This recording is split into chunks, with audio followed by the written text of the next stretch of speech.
এইদিকে হচ্ছে রাজশাহী। এই মাঠটা পার হইলে রাজশাহী। একসময় এই জায়গাটায় যখন আসা হয় তখন দেখা যায় যে চারিদিকে পানি, এগুলা কিন্তু সব পানি।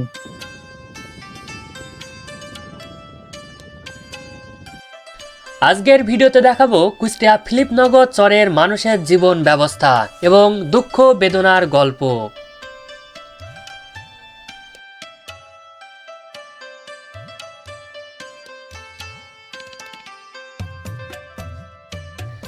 দীর্ঘ সচ্ছল মাঠ আর বালুচর নিয়েই ফিলিপনগর চরের অবস্থিত।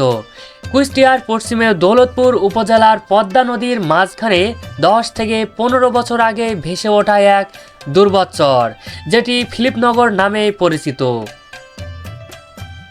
বর্তমানে এই চরে 30 থেকে 40টি পরিবারের বসবাস।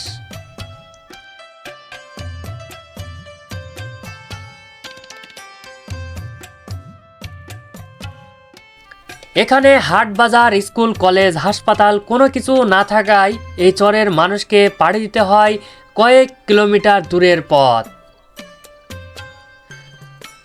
এই জায়গাটি যেমন নির্জন তেমনি প্রাকৃতিক সৌন্দর্যে ভরপুর। একদিকে দূরত্ব, অন্যদিকে চরের মানুষের জীবন সংগ্রাম। এ যেন যুদ্ধ করে বেঁচে থাকতে হয়। তবে সব মিলিয়ে এই চরের মানুষের জীবনযাপন খুবই কঠিন।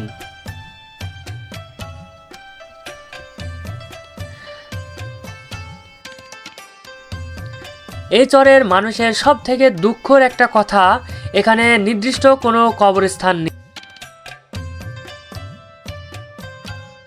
এইদিকে হচ্ছে রাজশাহী। এই মাঠটা পার হইলে রাজশাহী। একসময় এই জায়গাটায় যখন আসা হয় তখন দেখা যায় যে চারিদিকে পানি, এগুলা কিন্তু সব পানি। আর এখন দেখেন কোনো পানি নেই, সব ফাঁকা। ওইদিকে সব সবজি আবাদ করা। এই চরে আঁকাবাঁকা মাঠ, নদী সব মিলিয়ে যেন এক অপরূপ সৌন্দর্য সৃষ্টি।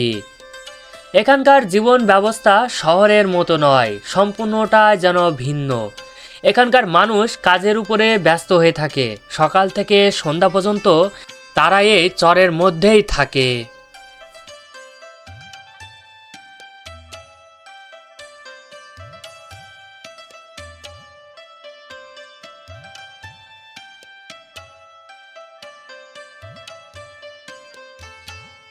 যদি বলা যায় এই জায়গাটায় অনেক সুন্দর, হয়তো আপনারা চেনেন না বা জানেন না, অনেকজন হয়তো আসেননি। আমি বলবো এটা হচ্ছে দৌলতপুরের তারাগনিয়া বাজার থেকে প্রায় 3 কিলোমিটার দূরে আবেদারঘাট নামে পরিচিত। আমার পিছনে যত দূর তাকাবেন তত দূর এই পানি থাকে। এক সময় এখানে প্রচুর পানি, আবার অন্যদিকে আছে এই সময়টায় যখন এখানে কিছুই নাই। তবে এখানকার যদি একটু মানুষের ব্যবস্থা, মানে জনবসতির যে জীবনযাপন, এই মানুষগুলার জীবনযাপন একটু ডিফারেন্ট। আমরা যেখানে থাকি তার থেকে একটু আলাদা, ভিন্ন।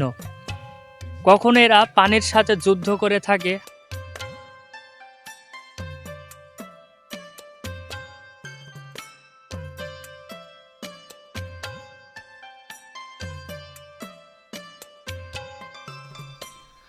যত দূর চোখ যায় মানুষ যেন কৃষিকাজে ব্যস্ত। এই সমস্ত জমিতে বাদাম লাগিয়েছে। এই চরে বাদাম উর্বরণ সব থেকে বেশি এবং ভালো হয়, যা বিভিন্ন অঞ্চলে এই বাদাম ছড়িয়ে ছিটিয়ে চলে যায়।